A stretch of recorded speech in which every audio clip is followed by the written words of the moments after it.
Hi. I am back. Why does this not want to work? What is this? Okay. All right. I am here. Don't mind me while I just share this to my oily group.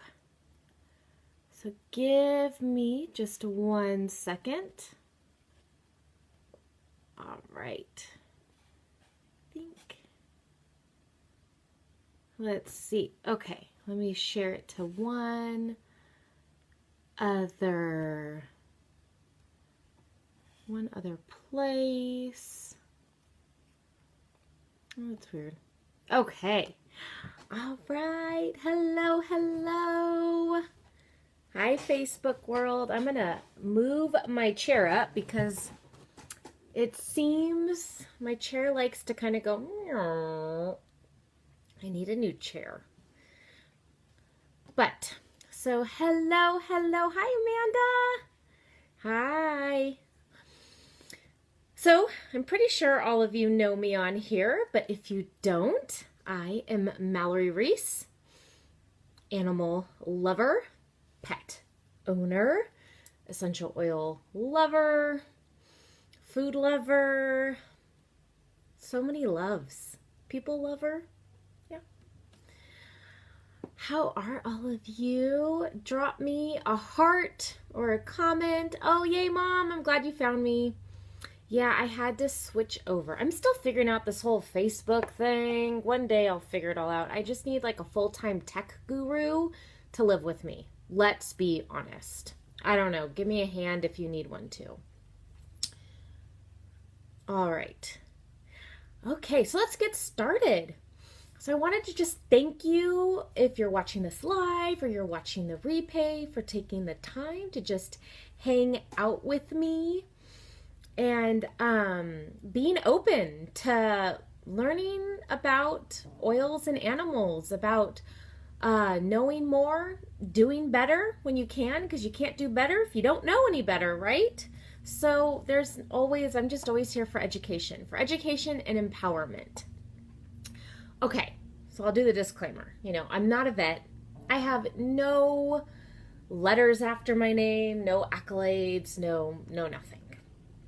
What I am is a whole life pet owner. I've owned pets my whole life. And I'm an animal lover. I'm a caregiver for animals. I love all animals and like to help all beings in any way that I can. And I'm an essential oil lover, and I have been using oils on my pets since I've learned how to use oils on my pets. So my goal for this little video is just to empower all pet owners to feel comfortable and confident in using oils on their pets. I know that there's a lot of crazy things out there, a lot of fear around using oils and your pets. And I just kind of want to break down some of that fear, release some of it, and give you tips and tricks on how you can feel comfortable using these natural oils on your pets. So let's just get a little logical here. People are totally freaked out. You see all those Facebook posts about people like, an oil killed my pets. It's like, well, there's probably more to it. I know one of them, the pet had 85 milliliters of oils. That's like 3 ounces. That's not even good for a human. So you definitely have to use a little common sense with oils and animals, right? So let's be a little logical. Let's go back into history and just be a little logical. So we have to keep in mind, essential oils are extracted from plants, specifically Young Living. Young Living has no synthetics, no alterations, no added chemicals into their oils. The only thing that might be added into some of the blends is a carrier oil like fractionated coconut oil or something like that, sweet almond oil. And those are so they're pre-diluted oils for different scenarios. So, you got to keep in mind, animals and plants have coexisted on this earth for eons. Eons and eons. Most animals, not all animals, but we have our herbivores, which those animals only eat plants. We have our omnivores that eat plants and animals. And then we have our carnivores that obviously just eat meat. So those are kind of a different set of standards for those. And we'll talk about that in a little bit. But come on, people, let's get real here. We have coexisted with plants our entire existence. Actually, plants came before animals. So literally, we have existed with plants our entire existence. Come on. So here's the thing. Animals, when they are out in the wild, they are among the plants. They eat the plants. They roll in the plants. They sleep in the plants. Animals are around the plants. And animals are super, they have their super good intuition. They have this innate sense of what plants are good and what plants are bad for them. And they naturally stay away from the bad plants in most cases. We all have a few animals that we sometimes wonder about. Yeah? Okay. So that's it. Essential oils are just plant extracts. That's all they are. They're just very, very concentrated versions of the plant. So there's really no fear to be had when we use our oils, and we are just conscious about how much we use for each oil because it is so concentrated. Remember, too much of anything is not good. That's it. Too much of anything isn't good, no matter what it is, right? So here's the other thing that gets me. We have no problem. We see no issue with using synthetic chemicals around our plants, like some of the harsh floor cleaners that our plants step on with bare paws all the time. A lot of harsh cleaning chemicals. So it's okay, I'm terrified to use an essential oil that's completely natural from a plant, but using the synthetic chemical is totally cool. There can't be any harm there. Come on, let's get honest. So just use your head. That's why I'm always an advocate of think. You can take what mainstream is telling us, and that's fine, but at least think about it. Don't take it for face value. And that to me goes along with everything in life. Always be open and receptive and listen. And then go back and do your own critical thinking. Yeah? Think about it a little bit. Don't be a sheeple. We don't want that. Okay, so let's talk a little bit about safety, because there are some safety precautions with oils. I'm not going to deny that, especially with certain animals. So the first one that we have to remember is that all animals have a keener sense of smell than we do, right? Pretty much all animals smell much better than we do. So, when you smell a strong fragrance like me, I do not ask me to walk down the chemical aisle in any store, nor past the perfume. I hate going into department stores because all I smell is the perfume and it makes me gag because it's all just synthetic chemicals. But anyhow, so, when I walk in there and I'm just overwhelmed and it's oh, too much. Sometimes the animals are like that too. When we give them too much, if we try and dose them, pour 10 drops of an oil on them, they might be whoa, that is strong. So when you're using oils around animals, and this goes for any animals, we always recommend going low and slow. And this even goes for people and small children or older, elderly. Yeah?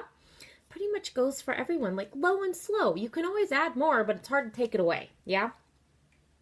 So, less is more, gradual is better, and moderation is wise. So how do you start using oils around your pets? Well, the first thing you can do is just allow the pet to smell the oil bottle. Don't even open the bottle. Just keep the bottle closed and allow them to smell the oil bottle. And then the next thing that you can do is you can actually open the oil bottle. Let's see which one I have here. I'm not going to put Paragize on me. That was a stinky one. Maybe I'll do some lavender.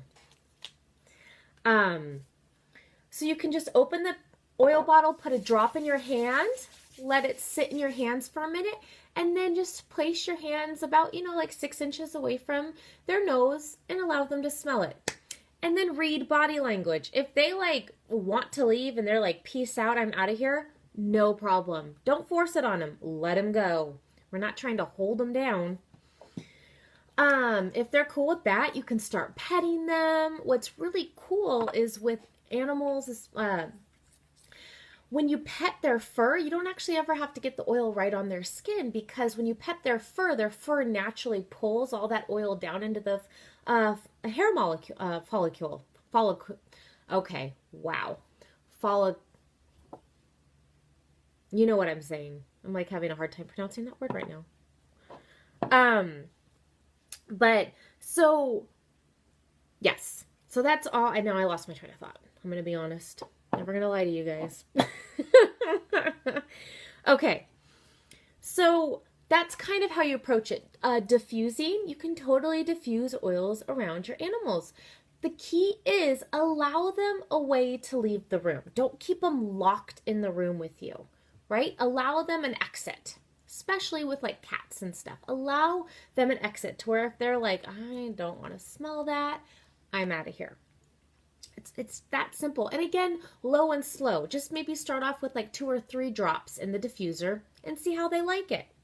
That's all you need to do. And again, watch body language. The best thing that you can do when using oils with your pets is to watch their body language. If they're acting weird, shut off the diffuser. It's that easy. Like, pay attention. That's all it takes is pay attention. Be conscious of what's going on with your pet.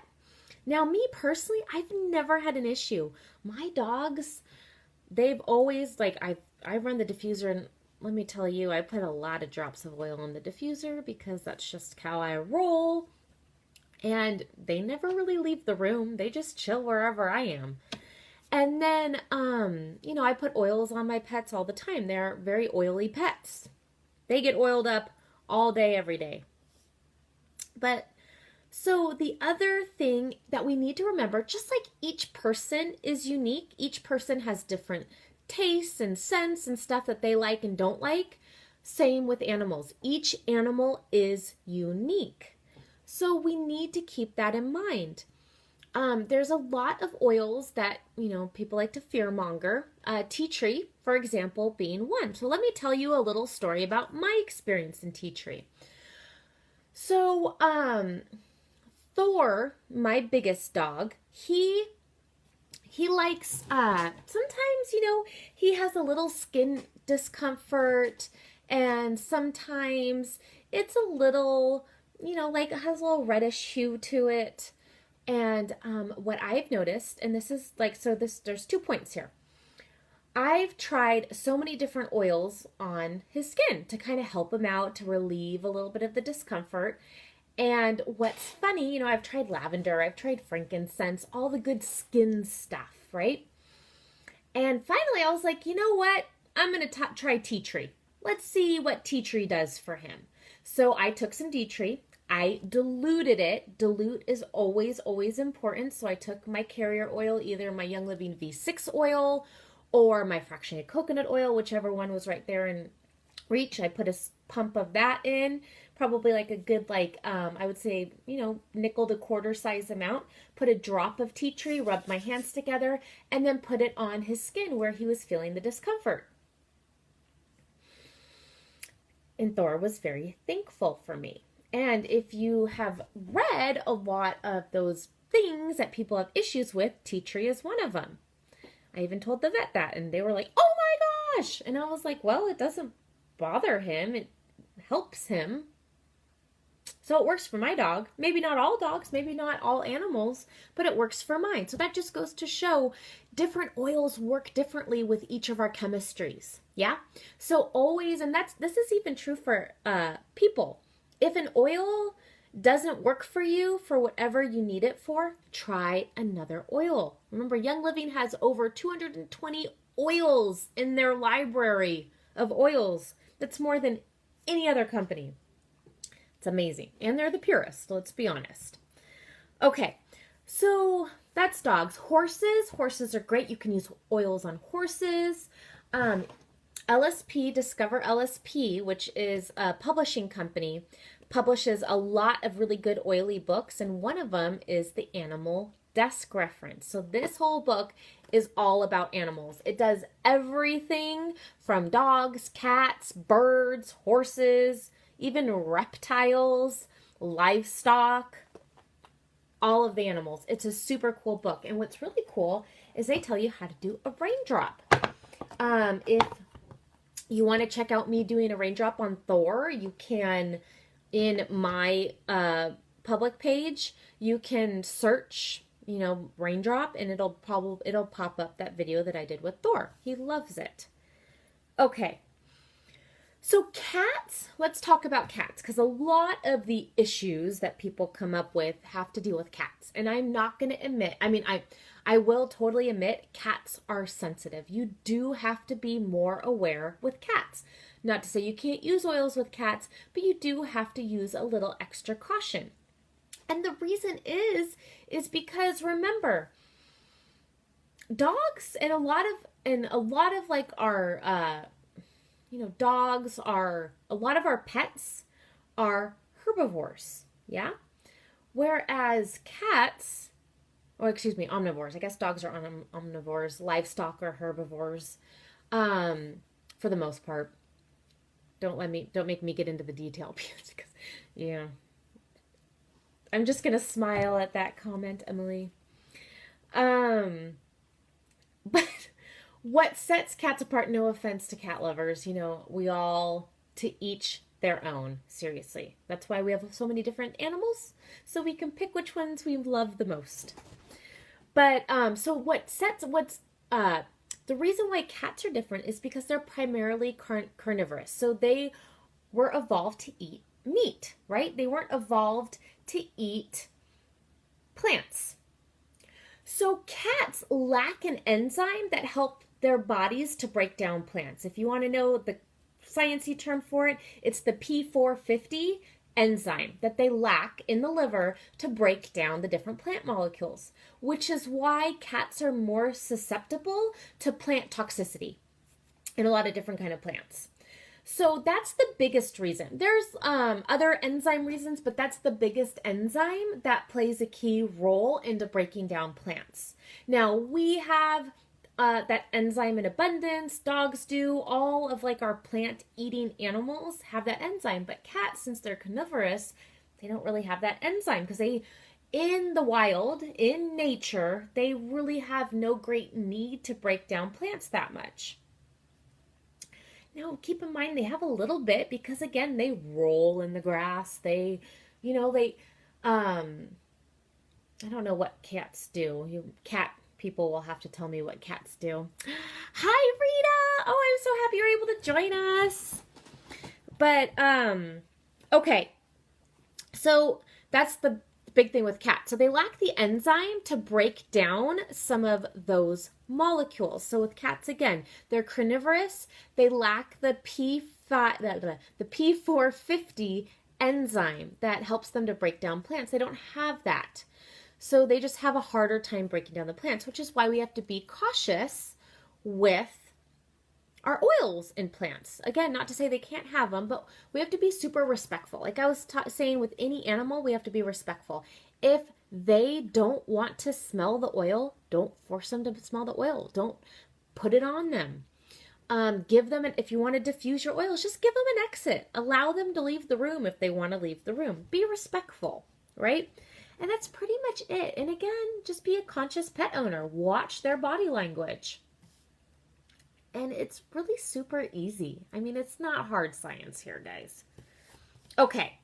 So let me know if you have any questions about any specific animals, and then I'm just going to share with you a few of my favorite oils to use with our animals.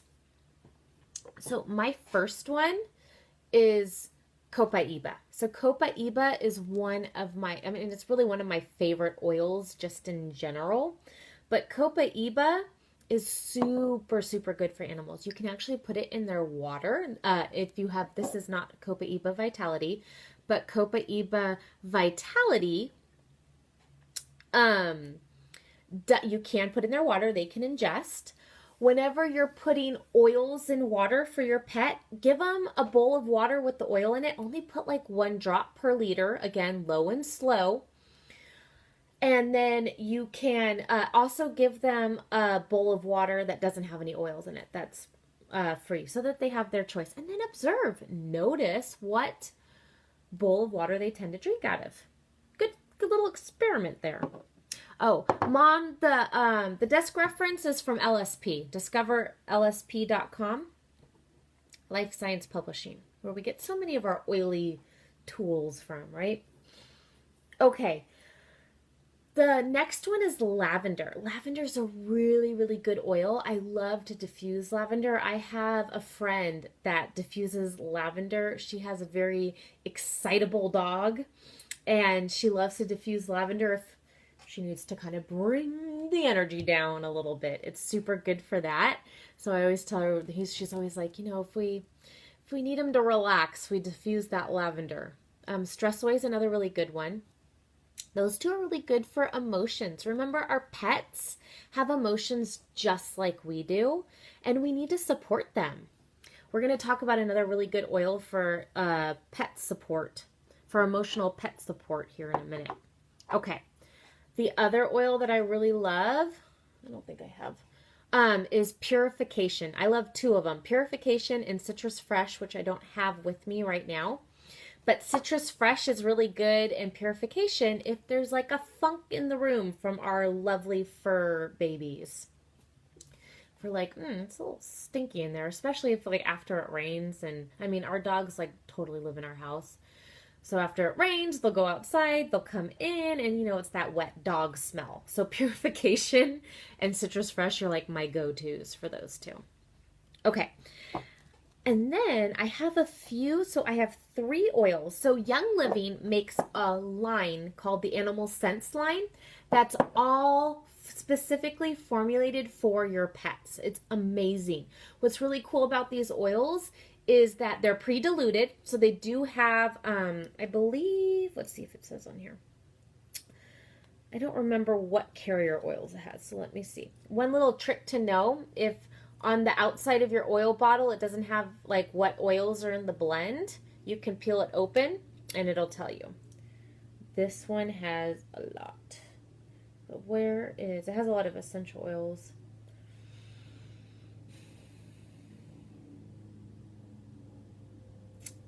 I should have looked at this beforehand.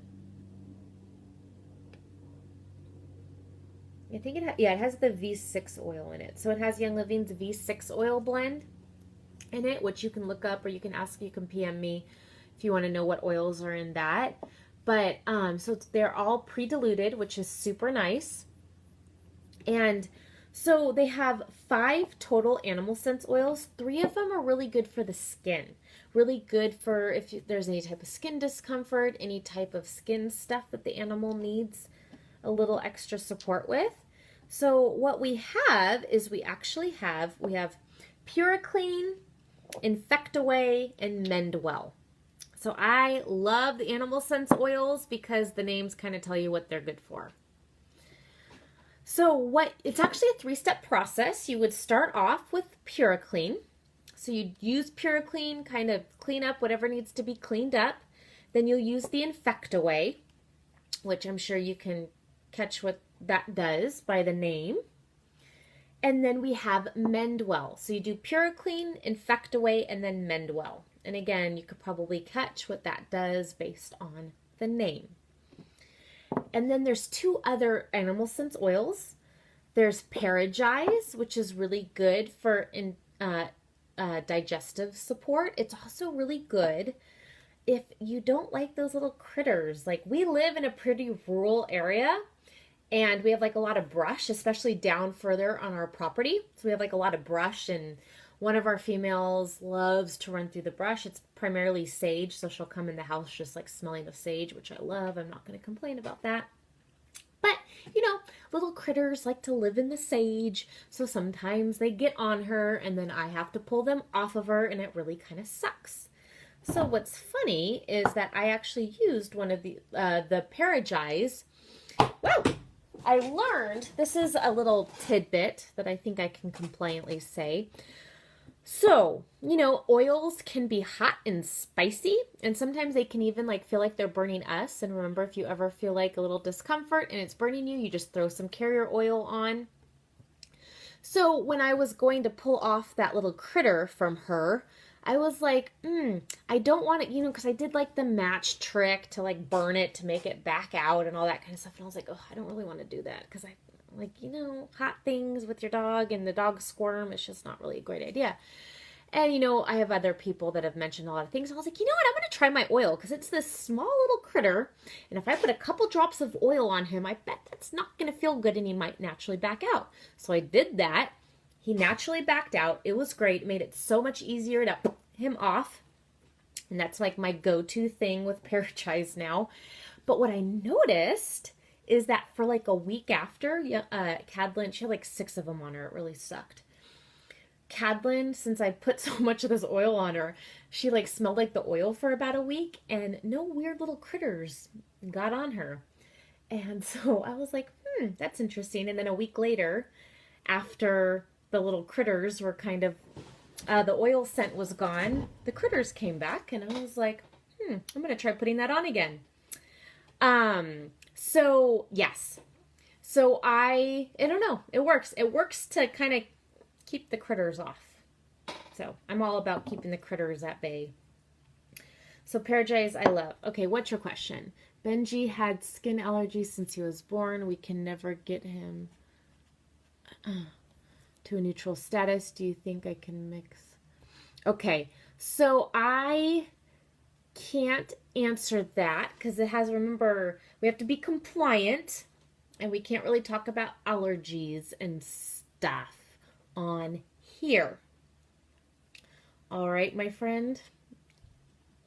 All right, so remember, we got to be compliant. So if you could reword that somehow, then I might be able to steer you in the right direction.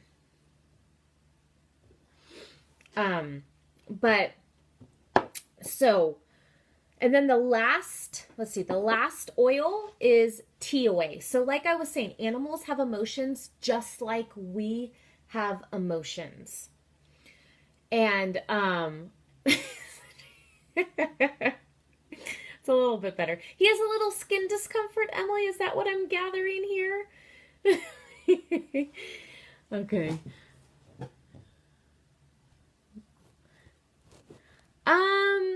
I will. So, do you feel like his skin is naturally moist? Because I don't know if I'd want to necessarily add more moisture to his skin. Because sometimes I know Thor, ever since we moved down to San Diego, he's had a little bit of skin discomfort. Just from all the moisture in the air. He was born and raised in the mountains, and then when he was 1, his whole body, yeah.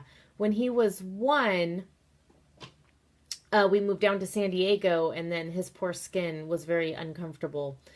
And so there's 2 things. First thing I would see is his diet.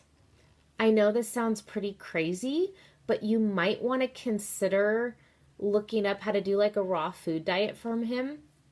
I don't know what kind of dog food you feed him.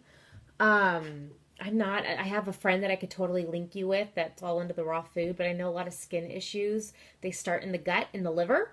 So you could even do a little liver cleanse for him. And so I would start with the gut, and then for topical to ease him, you might want to do frankincense is really good. I wouldn't necessarily do the Paragize.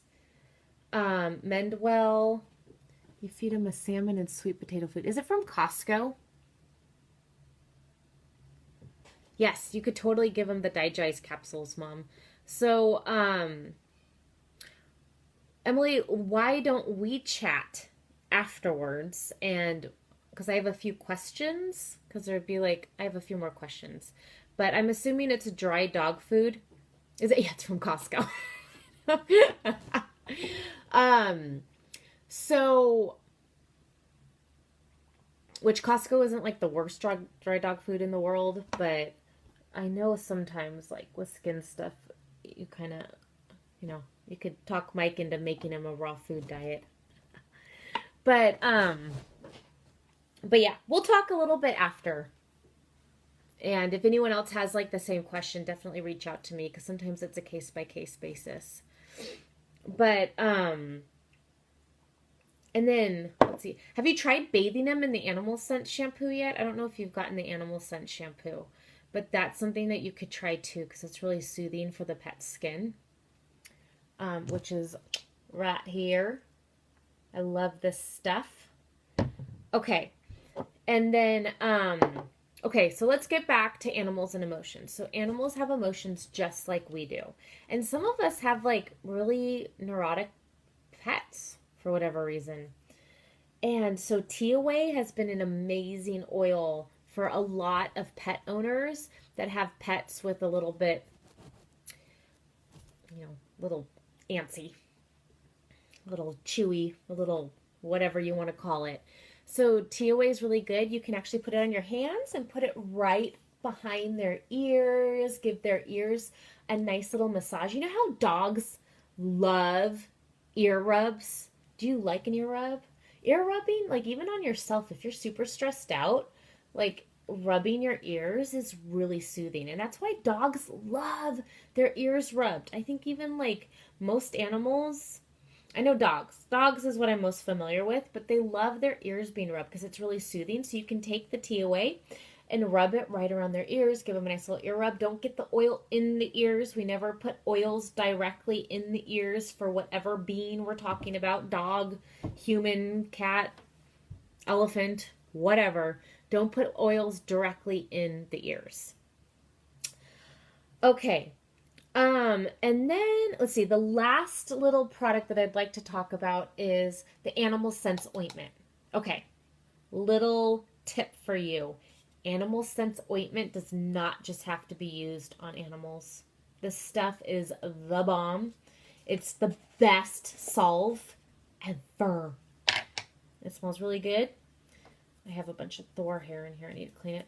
But it's like a really thick salve. It's really, really good. I had a friend that got a tattoo recently and she used it on her tattoo and it worked phenomenally for her tattoo. And then if you like during the winter months, if your skin needs a little extra love, just rubbing it right on your skin. It's really, really good. It's good for the paws, your animal's paws and everything to kind of bring my dogs are getting old and they're starting to get those little elbow pad things, if you know what I'm talking about. I'm like, oh my gosh, you're getting old, you're getting those. So putting those on their elbows is really, really nice for their skin. And so many uses. In my oily group, on Saturday, I'm going to have a whole bunch of fun little tricks that you can do with the Animal Sense ointment. So if you're not a part of my Welcome to the Oily Life group, please let me know. I would love to add you. I love sharing all of this good information with everyone. Oils are literally for everyone. And they're not hard to use. They're really not. I mean, we can make them hard, but they're really not. Like I always say, the worst thing that you can do with an essential oil is leave it in the bottle. If you ever have any questions for me, feel free to reach out. I am here for you. Thank you again so much for spending the time with me. If no one has any other questions right now, I'm going to sign off and go say hi to my husband who just got home like a minute before I hopped on here. He had a long day today. All right. I love you all. Bye.